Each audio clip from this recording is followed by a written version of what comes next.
لله نحمده ونستعينه به فلا مضل له ومن يضلل فلا هادي له وأشهد أن لا إله إلا الله وحده لا شريك له وأشهد أن محمدا عبده ورسوله أما بعد فإن خير الحديث كتاب الله وخير الهدى هدى محمد صلى الله عليه وسلم وشر الأمور محدثتها وكل محدثة بدعة وكل بدعة ضلالة وكل ضلالة في النار. أعوذ بالله من الشيطان الرجيم فيه رجال يحبون أن يتطهروا والله يحب المطهرين. عن أبي هريرة رضي الله تعالى عنه قال لقيني رسول الله صلى الله عليه وسلم وكنت جنوبا فأخذ بيدي فمشيت معه حتى قعد فانصرفت فأعطيت الرحلة فاتصلت ثم جئت وهو قاعد فقال أين كنت يا أبا هريرة؟ قلت له قال سبحان الله إن المؤمن لا ينجس. وفي رواية فقلت له أن أكره أن أجالسك حتى أغتسل إلى آخر الحديث رواه البخاري ومسلم. عن أبي هريرة رضي الله تعالى عنه قال قال رسول الله صلى الله عليه وسلم لا يبلغن أحدكم بالماء الدائم الذي لا يجري ثم يغتسل به إلى آخر الحديث رواه البخاري ومسلم. সম্মানিত দিনী ভাই বোন, প্রশংসা আল্লাহর জন্য, শান্তি অবতীর্ণ হোক আল্লাহ রাসূলের উপর সাল্লাল্লাহু আলাইহি ওয়াসাল্লাম। আমরা অবগত আছি আমাদের বিষয়ের কথা। আমাদের বিষয় চলছে মানুষের পবিত্রতার উপরে। সেই বিষয়কে সামনে রেখে আজকের জুমার খুতবার বক্তব্যের বিষয় হচ্ছে অপবিত্র মানুষ যাদের ফরজ গোসলের প্রয়োজন রয়েছে তারা কি কি করতে পারে এবং পানি অপবিত্র হয় কিনা এ ব্যাপারে আমরা এক গুরুত্বপূর্ণ সংক্ষিপ্ত তথ্যবহুল বিবরণের চেষ্টা করব ইনশাআল্লাহ। আজকে বিষয়টি আমাদের জন্য অতিগুণ জরুরি হবে বলে আমরা মনে করি। আমরা আগে থেকে অবগত আছি সেখানে মসজিদে নববী থেকে প্রায় 3 কিলোমিটার দূরে কোবা নামক স্থানে এক মসজিদ রয়েছে যার নাম কোবা মসজিদ। সেখানে কেউ যদি 2 রাকাত সালাত আদায় করে তাহলে সে কবুল ওমরার সমান নেকি পাবে বলে রাসূল সাল্লাল্লাহু আলাইহি সাল্লাম ঘোষণা দিয়েছেন। মসজিদে নববীতে 2 রাকাত সালাত আদায় করলে অন্য মসজিদের চেয়ে 1000 গুণ বেশি নেকি হবে, এ কথাই ঠিক। তবে একটি ওমরার নেকি হবে এ কথা নয়। পৃথিবীতে 3টা মসজিদে দেখতে যাওয়ার জন্য, ইবাদত করতে যাওয়ার জন্য সফরের অনুমতি রয়েছে।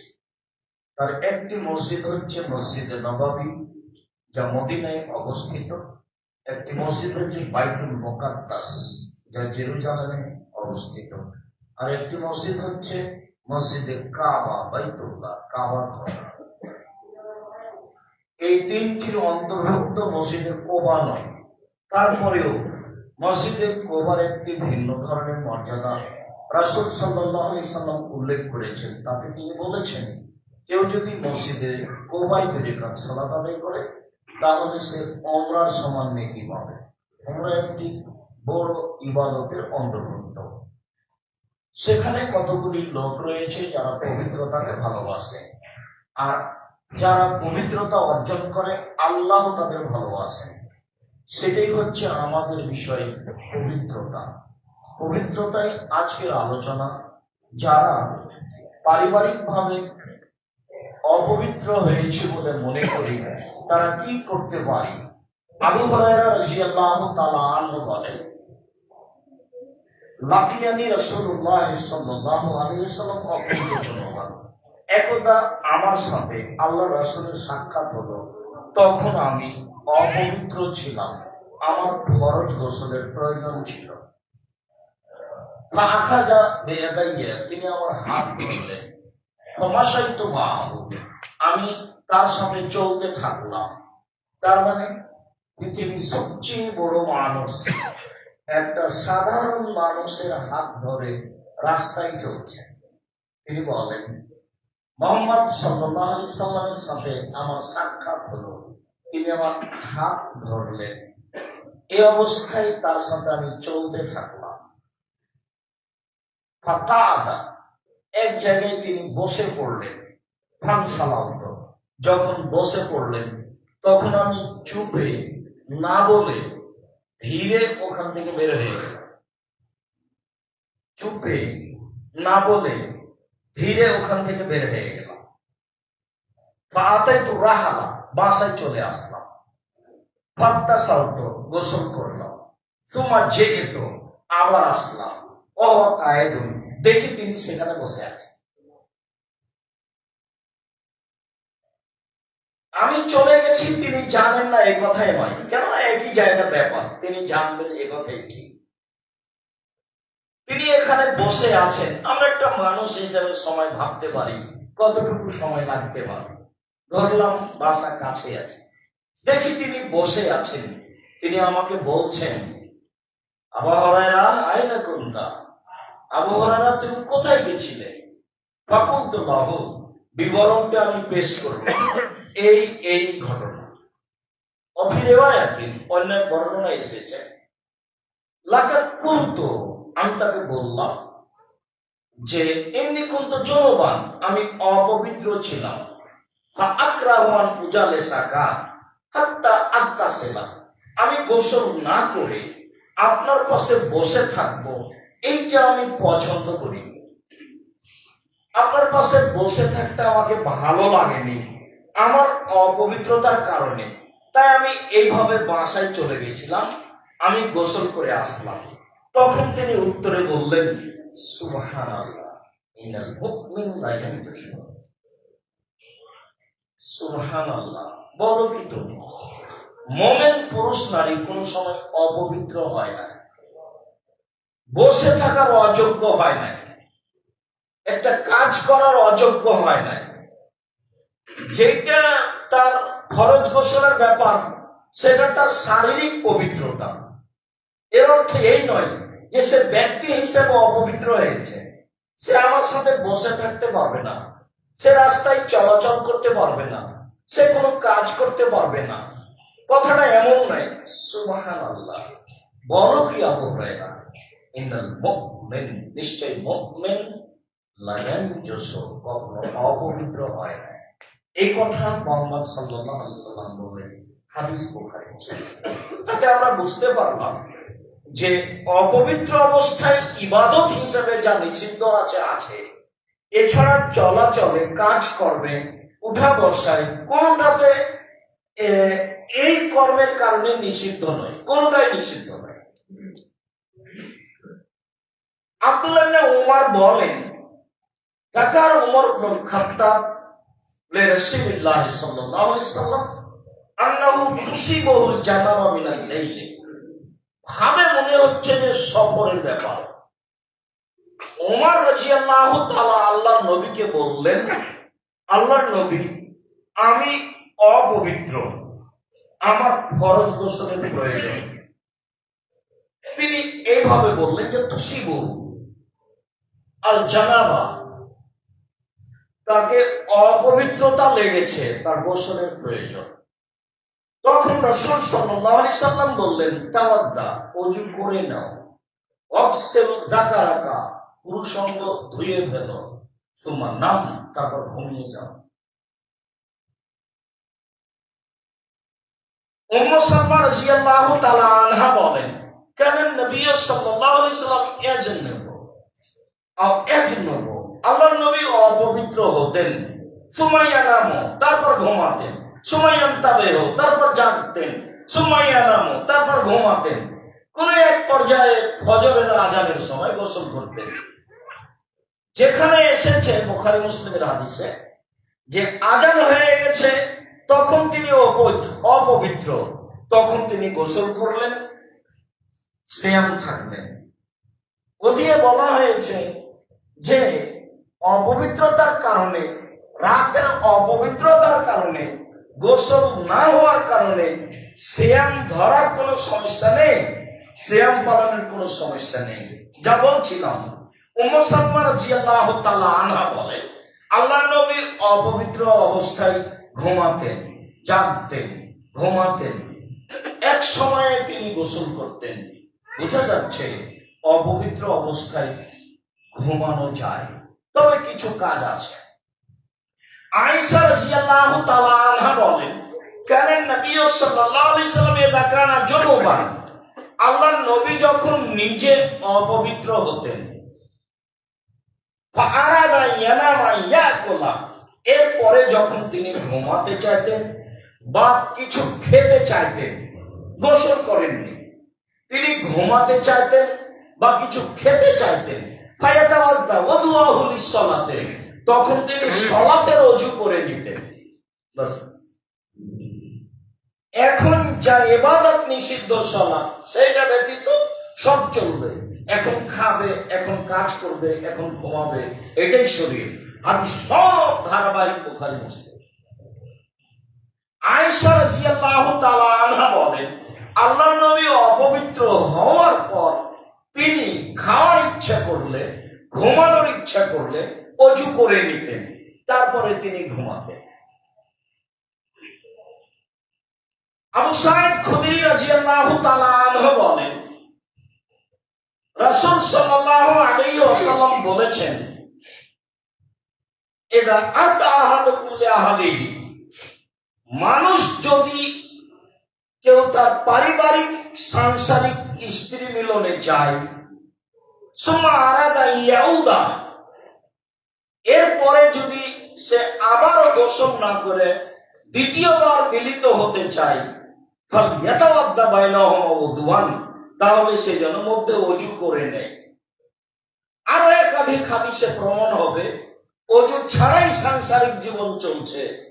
তবে ওখানে একটা কথা স্পষ্ট হবে, এখানে ওযু করার জন্য বলা হলো।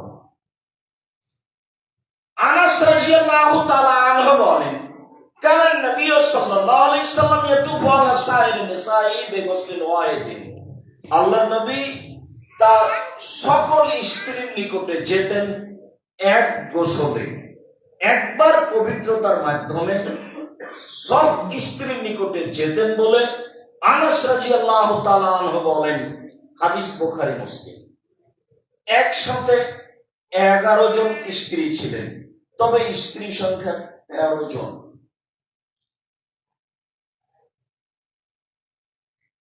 আবু রাফি রাদিয়াল্লাহু তাআলা আনহু বলেন, ইন্না রাসূলুল্লাহ সাল্লাল্লাহু আলাইহি সাল্লাম ইয়াতুফু আলা সাইরি নিসাইহি ওয়া ইয়াগতাসিলু ইনদা হাজিহি ওয়া ইনদা হাজিহি, আল্লাহর নবী সব স্ত্রীর নিকটে যেতেন, গোসল করতেন এখানে, গোসল করতেন এখানে, মানে প্রত্যেক স্ত্রীর নিকটে গোসল করতেন।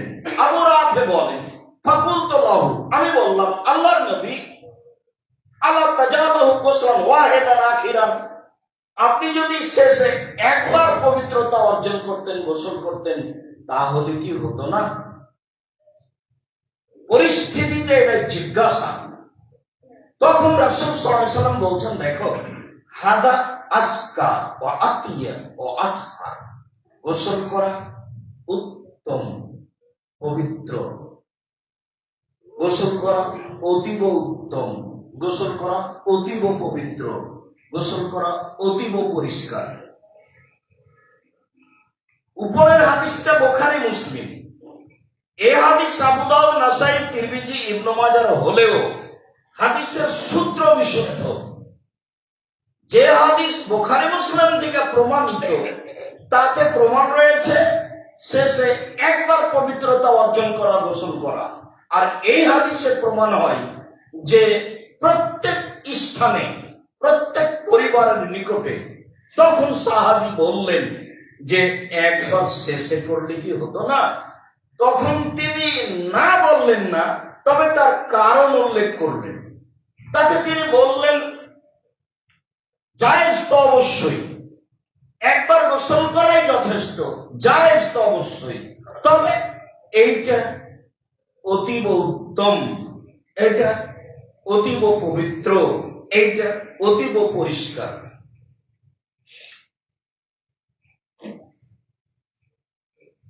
ইবনে আব্বাস রাদিয়াল্লাহু তাআলা আনহু বলেন, ইকতাসালা বাজু আজিজিন নবী সাল্লাল্লাহু আলাইহি ওয়াসাল্লাম বিজাফনাতিন। আল্লাহর নবীর কোন স্ত্রী একটা বালতিতে পানি ছিল বা একটা বড় পাত্রে পানি ছিল, সেই পানিতে গোসল করেন। সুম্মা আরাদান নবী সাল্লাল্লাহু আলাইহি ওয়াসাল্লাম ইয়াতাওয়াদ্দা মিনহু। এরপর আল্লাহর নবী সেই পানিতে ওযু করার ইচ্ছা পোষণ করলেন। গোসল করার পরে এখনো পাত্রে পানি আছে, তখন তিনি গোসল করার ইচ্ছা পোষণ করলেন। তখন তার স্ত্রী বললেন, ইয়া রাসূলুল্লাহ ইন্নী কুনতু যুনুবান, আমি তো অপবিত্র ছিলাম, আমি অপবিত্র অবস্থায় পবিত্রতার ইচ্ছায় আমি গোসল করেছি এই পানিতে, আপনি সেই পানিতে গোসল ওযু করতে যাচ্ছেন?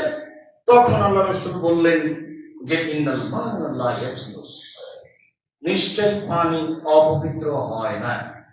তাহলে যে পানিতে আপনি ফরজ গোসল করেছেন পাত্রে আছে, আপনার গোসল করার কারণে সে পানি অপবিত্র হয়ে গেছে তা নয়। তবে অবশ্যই আপনার গোসল যেন রাসূল সাল্লাল্লাহু আলাইহি ওয়াসাল্লামের পদ্ধতি, সুন্নাত মতো ওযুর মাধ্যমে হয়ে থাকে।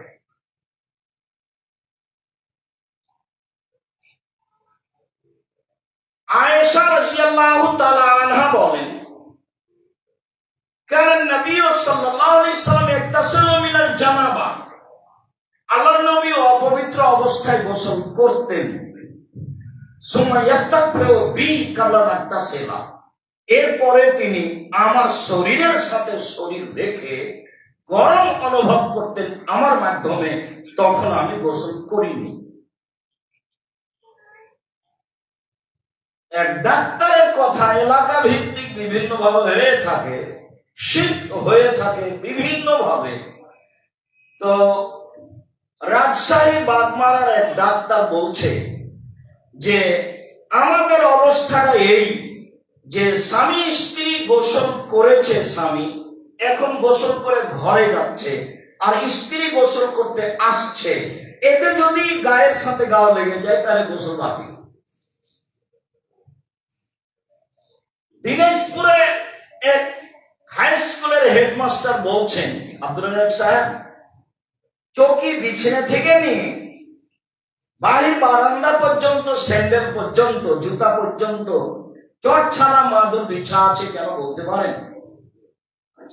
তা তো বলতে পারছি না, হয়তো বা পরিষ্কারের জন্য।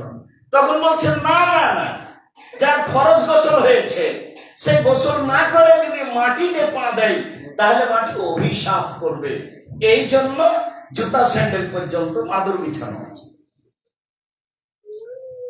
আয়েশা রাদিয়াল্লাহু তাআলা আনহা বলেন, আল্লাহর নবী আগে গোসল করে আমার শরীরের মাধ্যমে গরম অনুভব করতেন, তখন আমি গোসল করি। আমার ইবনে ইয়াসির রাদিয়াল্লাহু তাআলা আনহু বলেন, রাসূল সাল্লাল্লাহু আলাইহি ওয়াসাল্লাম বলেছেন, সালাসুন লা তাকরাবুহুল মালায়েকাতু, তিন শ্রেণীর মানুষের কাছে ফেরেশতা যায় না, তিন শ্রেণীর মানুষের নিকটে ফেরেশতা হয় না। এক, জিফাতুল কাফের, অপবিত্র অমুসলিমের লাশের পাশে, অমুসলিমের লাশের পাশে, অমুসলিমের নিকটে অমুসলিম মৃত ব্যক্তির পাশে যায় না। দুই,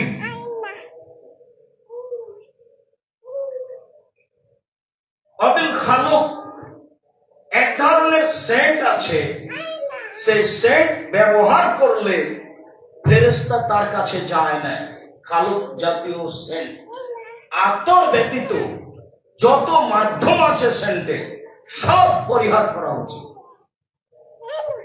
যেগুলো আসলে আতর, আতর ব্যবহার করো তো সুন্নাত, যা এইখানে জুমা চালু হওয়ার পরে বলা হয়েছে যে রাসূল সাল্লাল্লাহু আলাইহি ওয়াসাল্লাম বলেছেন, মান গাসসালা ওয়াক্তাসালা, যে নিজে গোসল করলো স্ত্রীকে করালো, লাবিসা মিন হাসানে সিয়াবিহি, তারপর জুমার দিনের জন্য ভালো কাপড় পরলো, আর মাসসা মিন তিবিন কানা ইনদাহু, আর যদি আতর থাকে তাহলে গায়ে লাগালো, তারপর পায়ে হেঁটে মসজিদে গেল, কারো কাঁচরিং দিয়ে আগে গেল না, তাহলে যেতে লেগে যতবার পা ফেলেছে প্রত্যেক পা সমান। এক বছরের তাহাজ্জুদ আর এক বছরের সিয়াম পালন করলে জানে কি হয়, তাই নেকির অভাব নাই। ধরে কে সূরা ইখলাস 3 বার পড়লে একবার কোরআন মাজিদ পড়ার সমান নেকি হয়, নেকির অভাব নাই। ধরে কে মান সম্মান জান্নাতে বাড়িয়ে দেওয়ার অভাব নাই, কিন্তু ন্যায়কে নেওয়াটা তো একটা ব্যাপার আছে, কেননা না নিলে তো হবে না। যখন ইবলিস বলল, আল্লাহ যখন ইবলিসকে বললেন যে তুই সরে যা, তো ইবলিস বলল ঠিক আছে, তা আমাকে একটা সময় দেন কিয়ামত পর্যন্ত আমার বেঁচে থাকা। তা আল্লাহ বললেন যে একটা সময় দিলাম, তখন ভাষাটা আল্লাহ কিয়ামত পর্যন্ত বললেন, আচ্ছা একটা সময় দিলাম। যেমনই সময় পেয়েছে তেমন বলছে, তোমার মর্যাদার কসম, তোমার সম্মানের কসম, আমি আদম সন্তানের দেহে যতদিন শ্বাস থাকবে লাউকিয়া না, আমি তাকে ভুল পথে নিয়ে যাবই যাবই যাব, এটা আমার দৃঢ় প্রতিজ্ঞা। সে চূড়ান্ত ভাবে আল্লাহর সামনে ঘোষণা দেবে, যার কারণে আল্লাহ তাআলা মাঝে মধ্যে তাকে খোলা শয়তান বলে, শত্রু বলে উল্লেখ করেছেন কোরআন মাজিদে। যে কোনো অন্যায় আমাকে আর আপনাকে দিয়ে করে নেওয়া তো সহজ, সবচেয়ে বেশি পারে মহিলা দিয়ে, সবচেয়ে বেশি পারে টাকা দিয়ে। টাকা ইনকাম হলেই হলো সে ব্যবসা যাই হোক, টাকা ইনকাম হলেই হলো সে চাকরি যেটাই হোক, টাকা ইনকাম হলেই হলো সেটা দিন মজুরি যেটাই হোক, দুই জায়গা দিয়েও বেশি ফাঁসাতে পারে মানুষকে। তখন আল্লাহ বলছেন, আমার সম্মানের কসম, আমার মর্যাদার কসম, আমার ইজ্জতের কসম, আদম সন্তান যতবার বলবে আমার ভুল হয়েছে ততবার আমি ক্ষমা করে দেব। তো তাহলে ক্ষমা চাওয়া কথাটা থেকে গেল না? যদি এভাবে বলতেন তুমি ভুল পথে নিয়ে যাবো, আমি মাফ করে দেব, তো বললেন আদম সন্তান যতবার আমার কাছে ক্ষমা চাইবে ততবার আমি কি করবো? ক্ষমা করে দেব। তাহলে বলা বিষয়টা আমার থেকে গেল আমার আপনার জন্য। একদিন গাধার পিঠে উঠে আল্লাহ নবী বলছেন, মজ গাধার পিঠার কতখানি দূরাদূরি আছে, এটা তো ছোট প্রাণী, তো বলছেন মজ, তখন লাব্বাইক ওয়া সাদাইক ইয়া রাসূলুল্লাহ, বলেন আল্লাহর নবী আমি প্রস্তুত। কি বলছেন বলেন? মজ লাব্বাইক ওয়া সাদাইক, জি বলেন আমি প্রস্তুত। মজ লাব্বাইক ওয়া সাদাইক, জি বলেন আমি প্রস্তুত। বললেই তো হলো, পাশেই তো লেগে আছে। যার কারণে আমি যখন কোনো কথা বলি বক্তব্যের মাঠে, তখন কেউ বাদাম খাই, এটা আমি গ্রহণ করতে পারি। আমি কেসা কাহিনী বললে আমার ভিতরটা একটু দুর্বল থাকতো, আমি তো কোনোদিন কেসা কাহিনী বললাম না। আপনি এই সময় চায়ের স্টলে থাকেন, আমি বলেন কেন মেনে নেন? গাধার পিছনে আছে, কত প্রস্তুতির সাথে কথাটা বলছেন। বলতে পারো মত আল্লাহ আমাদের কাছে কি পান আর আমরা আল্লাহর কাছে কি পাই, এইটা কথা জিজ্ঞাসা, মজকে এটা জিজ্ঞাসা। তখন বলছেন আল্লাহ এবং আল্লাহর ভালো রাসূল ভালো জানেন, বলতে পারছে না। দেখো, আল্লাহর কাছে আমরা পাই, উনি আমাদের শাস্তি দিতে পাবেন না। আর আল্লাহ আমাদের কাছে পাই যে আমরা তার শিরক করতে পারবো।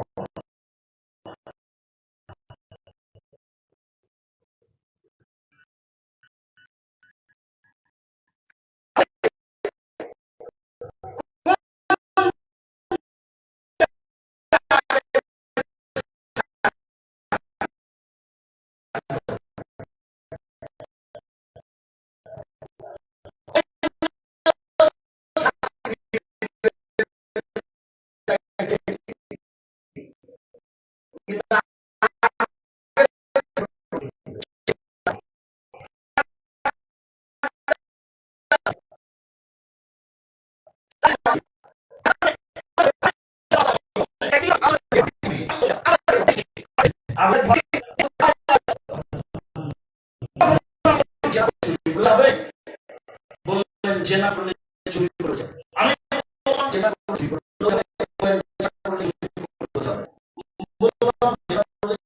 যাবে, জেনা করলে চুরি করলে নিজে বলছে না, এখানে একটা কথা থেকে যায় যে এই পাপ দুটি আমরা বারবার উল্লেখ, সাহাবী বারবার উল্লেখ করছে কেন? সত্যের চেয়ে বড় পাপ, মানুষত্বের চেয়ে বড় পাপ, পাপ মারা, অবাধ্য চলা বড় পাপ, শিরক করা বড় পাপ। এই দুটা পাপে সামাজিক যত অপমান আছে, আর কোন পাপে সামাজিক তত অপমান নেই। আজও জেলাই বন্যার মতো দেশে চলছে, এরপরেও এর বাস্তবতা যত খারাপ, কোন পাপের বাস্তবতা তত খারাপ। চুরির বাস্তবতা যত খারাপ, চুরিতে চোরও চোরকে মারে, ওর বাস্তবতা যত খারাপ, কোন পাপের বাস্তবতা তত খারাপ। যার কারণে বারবার এটা উল্লেখ করছে। এরই সঙ্গে আর এটা বুখারী মুসলিম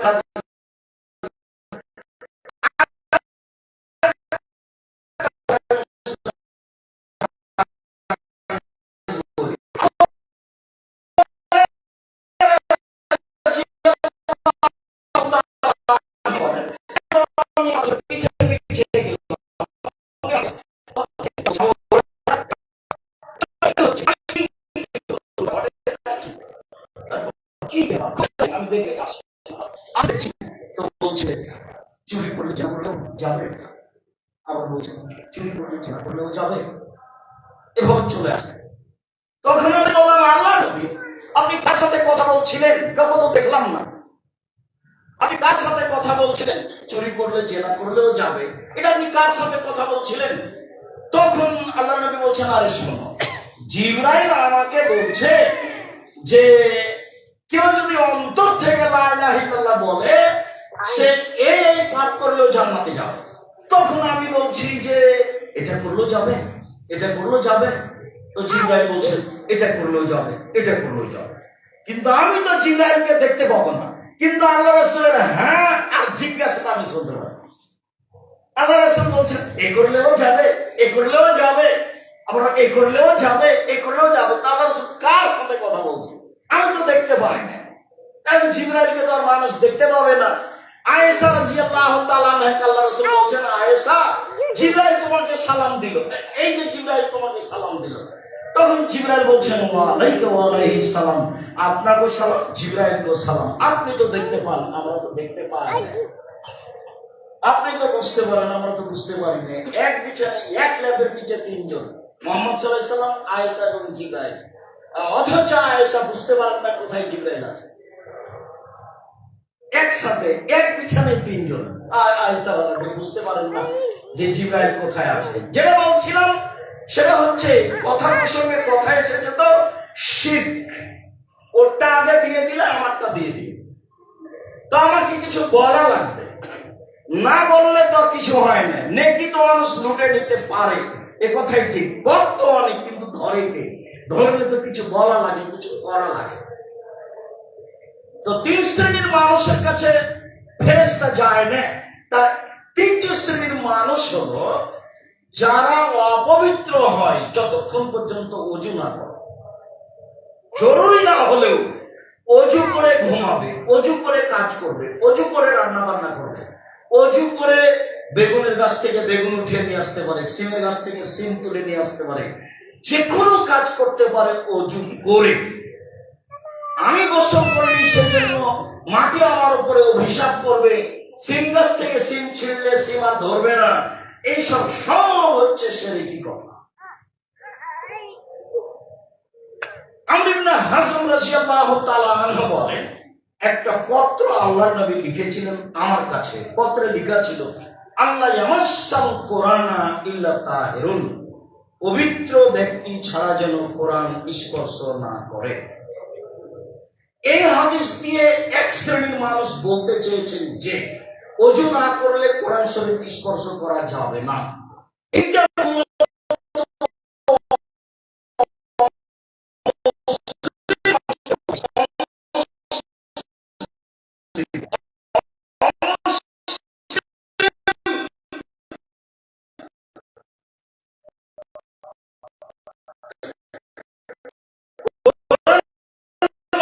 স্পর্শ হবে না।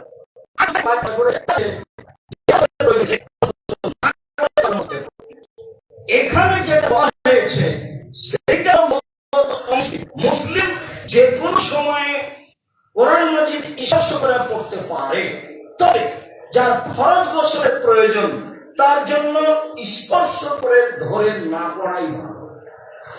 ঋতুবতী মহিলা ধরতে পারে, পড়তে পারে। নেফাস সন্তান প্রসবের পরে যাদের রক্ত আছে তারা ধরতে পারে, পড়তে পারে। তার প্রমাণ কি? তার প্রমাণ এক নাম্বার, যে আয়েশা রাদিয়াল্লাহু তাআলা আনহা বলেন, কানা নবী সাল্লাল্লাহু আলাইহি ওয়াসাল্লাম ইয়াযকুরুল্লাহ আলা কুল্লি আহ্বানিহি, আল্লাহ নবী সব সময় আল্লাহকে ডাকতেন, কোরআন নাযিল করতেন। আয়েশা রাদিয়াল্লাহু তাআলা আনহা বলেন, আমি হজ সফরে গিয়ে তওয়াফ করতে করতে আমার ঋতু হয়ে গেল, আমি বসে কাঁদছি। তো আল্লাহ রাসূল বলছেন, কি ব্যাপার, কেন তুমি কাঁদছো? ও, তোমার ঋতু হয়ে গেছে, সেই তো তুমি কাঁদছো। তখন তিনি বলছেন, হ্যাঁ, আপনারা যাবেন হজ আর উমরা নিয়ে, আর আমি শুধু হজ নিয়ে যাব, আমার উমরা তো বাতিল হয়ে গেল ঋতুর কারণে, আমি সেই জন্য কষ্টে কান্নাকাটি করছি। আল্লাহ রাসূল বলছেন, আরে সেই চিন্তা করো কেন তুমি, এটা তো আদমের মেয়েদের উপরে ফরজ করে দেওয়া হয়েছে, এখানে তোমার দুঃখ আফসোস করার কিছু নেই। আদম সন্তানের মেয়ে যারা, তাদের এটা হবে, এটা স্বাভাবিক ব্যাপার। ইসলাম ইসলাম হাজ ইল্লা তো ব্যতীত, সালাত ব্যতীত যা হাজি করে সবই করে, যা করে। হাজি যদি কোরআন মাজিদ পড়ে, হাজি যদি সুবহানাল্লাহ আলহামদুলিল্লাহ বলে, বুখারী মুসলিমের হাদিস। সালাতের উপরে যে বইটা লেখা আছে, যাওয়ার সময় নিয়ে গিয়ে দেখবেন, বা নিয়ে থাকলে দেখবেন, 8টা দলিল দেওয়া আছে ঋতুবতী মহিলারা কোরআন মাজিদ পড়ে। এই হাদিসে যেটা বলা হয়েছে সেটা হলো মূলত অমুসলিম। এরপরে যেটা বলা হয়েছে, তাহলে যাদের ফরজ গোসলের প্রয়োজন আছে তারা ফরজ গোসল করেই কোরআন মাজিদ ধরে পড়বে। আর যদি করতে না পারে ঠান্ডার কারণে, তাহলে আপনার ওযু করে পড়বে। ওযু হচ্ছে গোসলের স্থানে, ওযুর স্থানে বুঝে আমল করার চেষ্টা করবে ইনশাআল্লাহ। আল্লাহুম্মা সাল্লি আলাইহি ওয়া বারিক।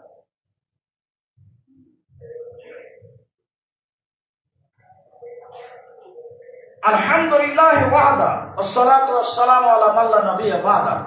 আবু হুরায়রা রাদিয়াল্লাহু তাআলা আনহু বলেন, রাসূল সাল্লাল্লাহু আলাইহি সাল্লাম বলেছেন, লা ইয়াবুলান্না আহাদুকুম ফিল মাই তাইম,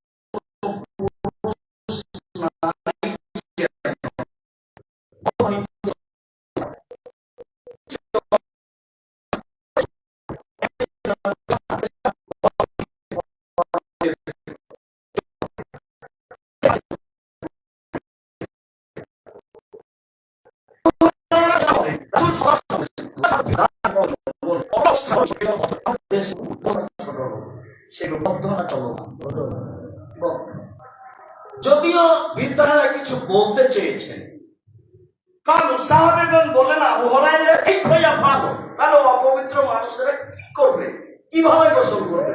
তখন তিনি বলছেন বালতি থেকে উঠিয়ে নেবে, উঠে নিয়ে এসে উপরে নিয়ে এসে গোসল করবে। পানি অপবিত্র হয় এই হাদিস এখানে দুটো বুখারী মুসলিমদের থাকে পরে ধারাবাহিক আরো সাইদ ইবনে ইয়াজিদ রাদিয়াল্লাহু তাআলা আনহু বলেন যে জাহাবাত বি খালাতি ইলা রাসূলিল্লাহ সাল্লাল্লাহু আলাইহি ওয়াসাল্লাম, আমার খালা আমাকে রাসূলের কাছে নিয়ে গেলেন।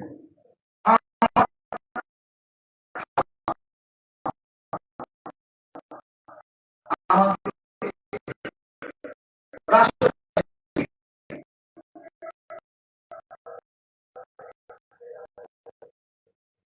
নিয়ে গিয়ে বলেন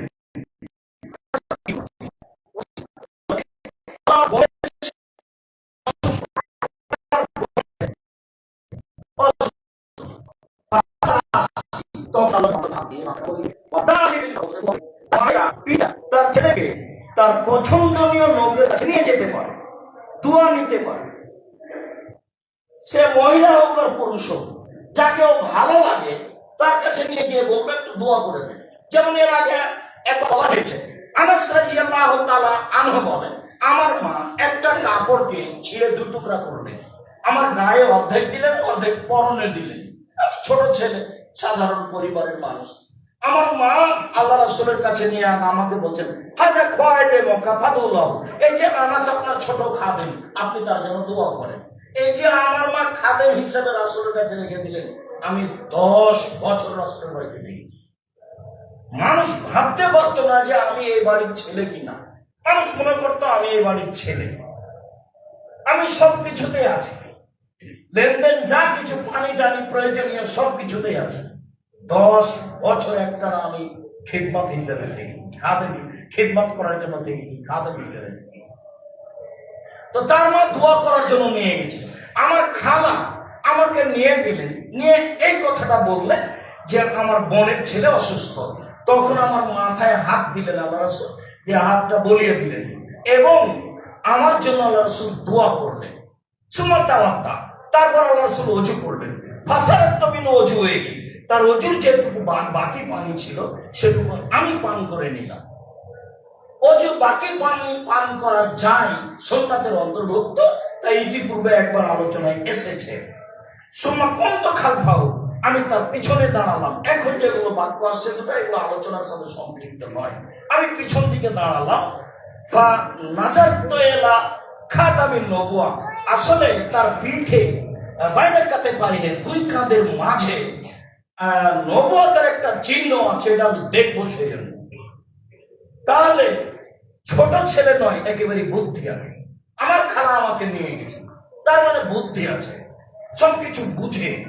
আমি রাসূলের পিছন দিকে দাঁড়ালাম, আসলে সে চিহ্নটা দেখবো। তা আমি দেখলাম যে তার দুই কাঁধের মাঝে মিসলা জিরিল হাজানা, ঘুঘুর ডিমের মতো একটু উঁচু হয়ে আছে। এটা উনি শেষ নবী, তার প্রমাণ। খাতামুন নবুয়া, নবী শেষ, তার এটা প্রমাণ। আর কেউ বলেছে যে এইটা মশারি লাগানোর জন্য যে একটা গুঠলি গিরা লাগানো থাকে, বাঁধিয়ে দিবে কোথাও, এরকম একটা গোটার মতো হয়ে আছে, আপনার ছোলা মসুর ডালের মতো এরকম হয়ে আছে। এখানে বলা হয়েছে, বিভিন্ন জন বিভিন্ন তর্জমা করেছে, ঘুঘুর ডিমের মতো। আমি অনুমান করলাম যে তিনি যে নবী, তার চিহ্ন এইটুকু, বদ্ধ পানি। আব্দুল্লাহ ইবনে উমর রাদিয়াল্লাহু তাআলা আনহু বলেন, সুয়েলা রাসূলুল্লাহ সাল্লাল্লাহু আলাইহি সাল্লাম আনিল মাই এখনো ফিল ফালাতে মিনাল আরদে, যেগুলো পানি মাঠে আছে, পুকুরে আছে, নদীতে আছে, এই সম্পর্কে চিন্তা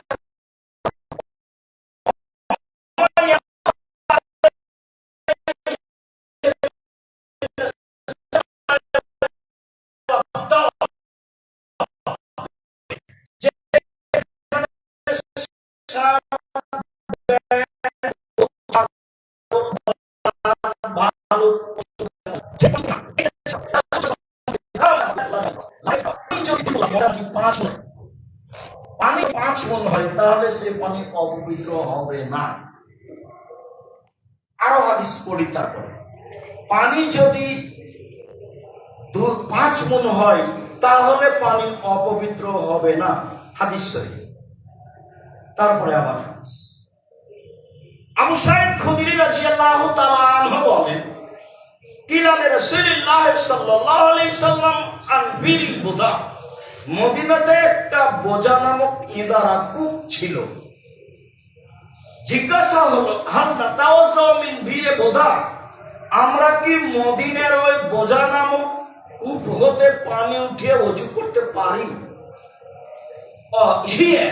কূপটি হচ্ছে ইউলকাল হেয়াদ, তুলকাল হেয়াদ, অলহমুল কেলাবে অনাত্ন, সেখানে নিক্ষেপ করা হতো নারীদের ঋতু পরিষ্কার করা নেকড়া, সেখানে ফেলা হতো কুকুর, মরা প্রাণী, সেখানে ফেলা হতো আবর্জনা, দুর্গন্ধময় পচা কিছু। তো এই কূপের পানি নিয়ে ওযু চলবে কি? তখন রাসূল সাল্লাল্লাহু আলাইহি ওয়াসাল্লাম বললেন, আল মাউ তাহুরুন লা ইউনাজ্জিসু শাই, পানি পবিত্র, তাকে অপবিত্র করতে পারে না। তো প্রথম আলোচনার শেষের আলোচনা খুব কঠিন হয়ে গেল।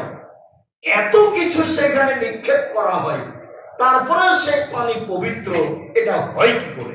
আর পৃথিবীর সবচেয়ে বড় মানুষ বলছেন যে 20-19 হলে বুঝতে পারে যে এটা ঠিক না বেঠিক। 20 হলে যিনি আজ করেন যে এটা ঠিক না বেঠিক, সব উপর থেকে হয়, সেটা এটা কিভাবে তিনি বলেন যে পানি পবিত্র? বিজ্ঞানীগণ এক এক কথা বলতে চেয়েছেন। তাতে বলতে চেয়েছেন এক সময় নিক্ষেপ করা হতো, এখন করা হয় না। যখন জিজ্ঞাসা করা হয়েছে তখন এসব কিছু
সাগরের পানি কি অপবিত্র?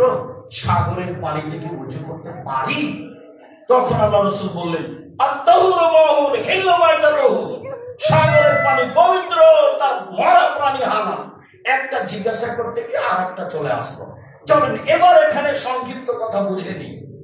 বুখারী মুসলিমের এক হাদিসে এসেছে পানি পবিত্র, পানি অপবিত্র হয় না। এক হাদিসে এসেছে আবু দাউদ, নাসাই, তিরমিজির হাদিসে যে পানি 5 গুণ হলে অপবিত্র হয় না। আবার একটি সহিহ হাদিসে এসেছে যে পানি অপবিত্র হয় না, তবে এদা গায়্যারা রিহুহু আও তামুহু আও লাউনুহু, যদি রং পরিবর্তন হয় অথবা গন্ধ দেখা যায় অথবা স্বাদ পরিবর্তন হয়ে যায়, তাহলে পানি অপবিত্র হয়। বুড়িগঙ্গার নদীর পানি তো কোটি কোটি নদী, পাশে উপরে যারা আছে যেগুলো নলা, পানি তো মুখে দেওয়া তো বহু দূরের কথা, নামতেই সাহস করবে না, পানি তো অপবিত্র হয়। তার একাধিক হাদিস ইতিপূর্বে চলে গেছে, ধরতে পেরেছেন কিনা? এক হাদিসে এসেছে যে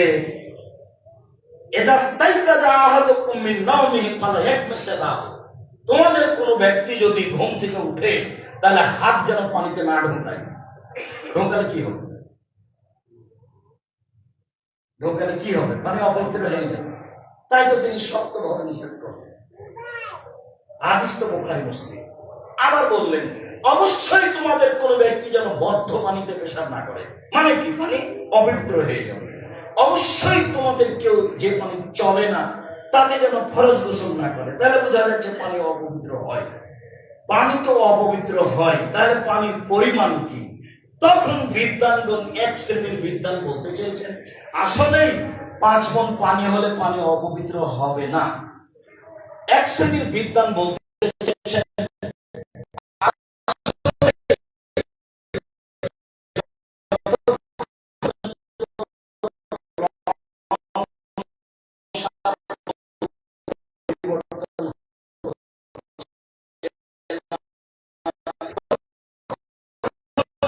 পর্যন্ত পানি অপবিত্র হবে না।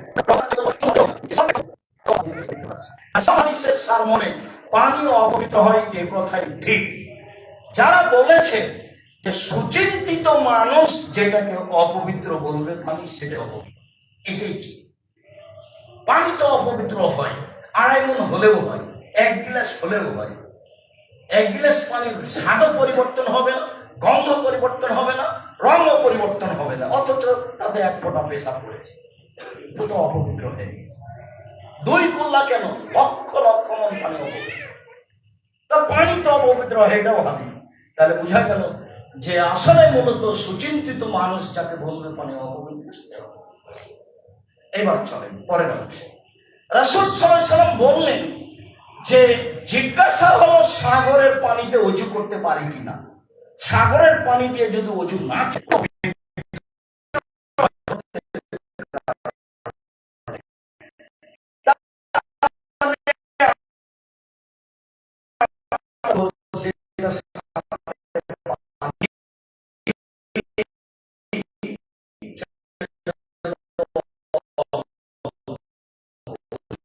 শেষে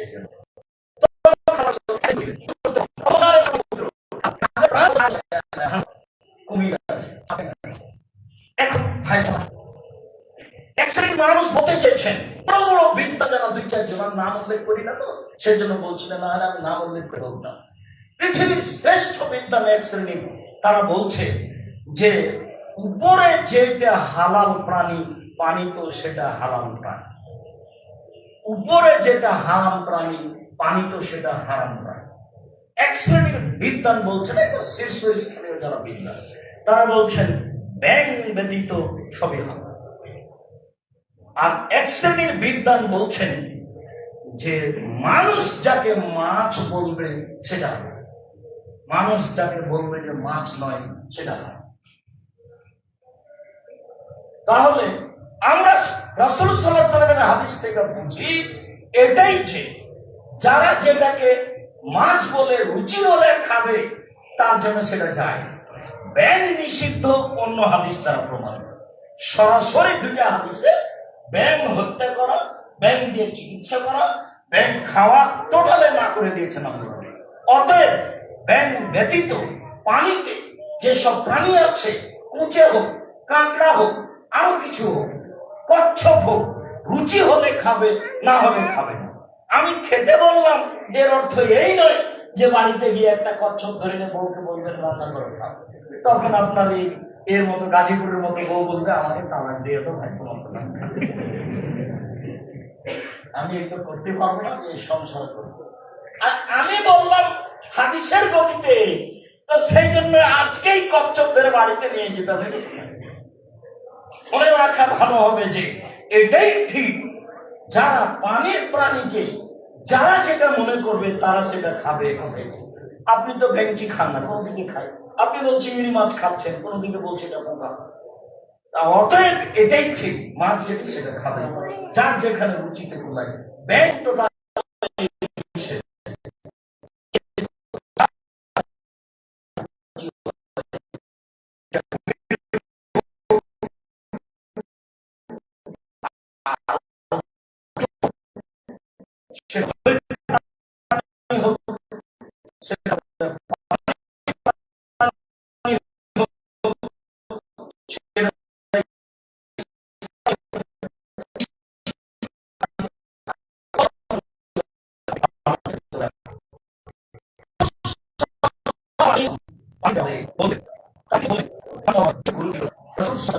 স্পষ্ট বোঝা যায় যেটা, সেটা হলো এই যে পানি অপবিত্র হয়, এ কথাই ঠিক। যেটা আমরা পানি পবিত্রতার ব্যাপারে সিদ্ধান্ত নিতে পারি, এই পানি পবিত্র, তাহলে আমরা সেই পানি অজুর জন্য, গোসলের জন্য ব্যবহার করব। আর পারিবারিক বিষয়টি যেভাবে বলা হলো, অজুর প্রয়োজন হলে সে অজু করেই সবকিছু করতে পারবে, গোসল না করলেও, তার যেন সন্দেহ না হয়। জি, মুহাজির ইবনে কুনফুর রাদিয়াল্লাহু তাআলা আনহু বলেন, আন্না ওয়াতান নবী সাল্লাল্লাহু আলাইহি সাল্লাম, একদা তিনি আল্লাহর নবীর কাছে আসলেন। ওহো ইয়াবুলু, তখন আল্লাহ রাসূল পেশাব করছিলেন। ফাসাল্লামা আলাইহি, তিনি তাকে সালাম দিলেন। ফারামাদু আলাইহি, আল্লাহ রাসূল তার সালামের উত্তর দিলেন। ফাতাওয়াদ্দা, তিনি ওযু করলেন। ইতাদারা ইলাইহি, তারপর আপত্তি পেশ করে তাকে বললেন, দেখো তুমি তো সালাম দিয়েছো, আমি তোমার সালামের উত্তর দিইনি এই জন্য যে আকরাওয়ান আকরা বেগাইরে তাহুরি, আমি পবিত্রতা ছাড়া আল্লাহকে ডাকা ভালোবাসি না, সেই জন্য আমি তোমার উত্তরটা ওযু করার পরে দিলাম। আমার পেশাব পায়খানা অবস্থায় তুমি সালাম দিয়েছিলে, আমি ওই সময় তোমার উত্তর দিইনি। আমি এই জন্য উত্তর দিইনি যে পবিত্রতা ছাড়া আমি ইবাদত করা পছন্দ করি না। আয়েশা রাদিয়াল্লাহু তাআলা আনহা বলেন, আল্লাহর নবী সব সময় আল্লাহকে ডাকতেন, তাহলে অনেক সময় অপবিত্র অবস্থায়ও তিনি আল্লাহকে ডাকতেন, এ কথাই ঠিক। এটা হলো তার অতিরিক্ত পবিত্রতার ব্যাপার। এখন থাকলো যে পবিত্রতায় এইভাবে পেশাব পায়খানা অবস্থায় সালাম দেওয়া যায় কিনা। ইবনে মাজার এক হাদিসে এসেছে যে এ অবস্থায় সালাম না দেওয়াই উত্তম, তবে ফিকর বইয়ে 14টি জায়গায় উল্লেখ করা হয়েছে সালাম না দেওয়া। শুধু পেশাব পায়খানায় অপছন্দ বলা যেতে পারে, এছাড়া এ হাদিসে তো দেওয়া যাবে। এছাড়া আর কোনো জায়গা নেই যেখানে সালাম দেওয়া যাবে না। সে যা করছে করুক, বিড়ি খায়, সিগারেট খায়, যেভাবে থাক না কেন, কোরআন তেলাওয়াত করুক, ওযু করুক, খেতে বসুক, খেতে বসেছে আর আমি বলছি মনে কিছু নিয়েন না ভাই, আপনি খাচ্ছেন সেই জন্য সালাম দিলাম না, এতগুলো বাক্য চলে আর আসসালামু আলাইকুম চলে না, এই ধর্ম কেমন? এটা হয় না। তাহলে যদি নিষেধ মনে করে, তাহলে পেশাব পায়খানা অবস্থায় সালাম দেওয়া যাবে না, অপছন্দ। এ হাদিসে দেওয়া যাবে, ওই হাদিসটি অপছন্দ বলা হয়েছে। এছাড়া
অবশ্যই আমি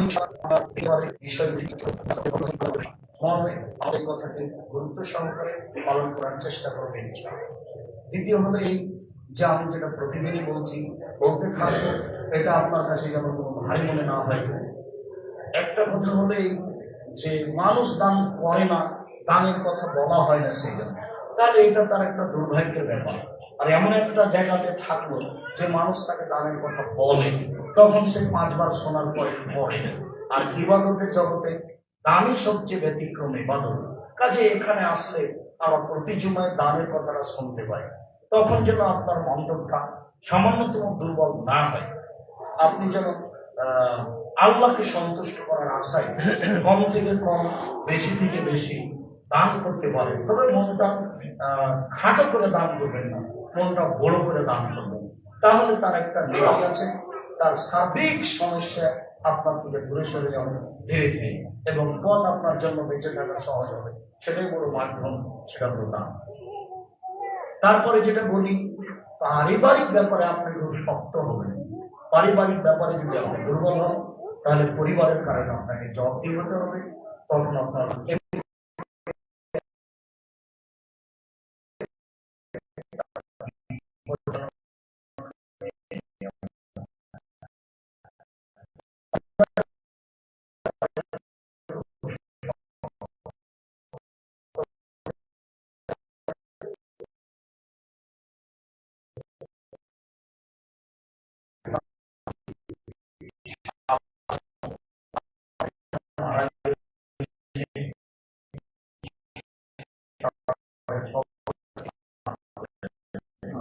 আল্লাহ আমাদের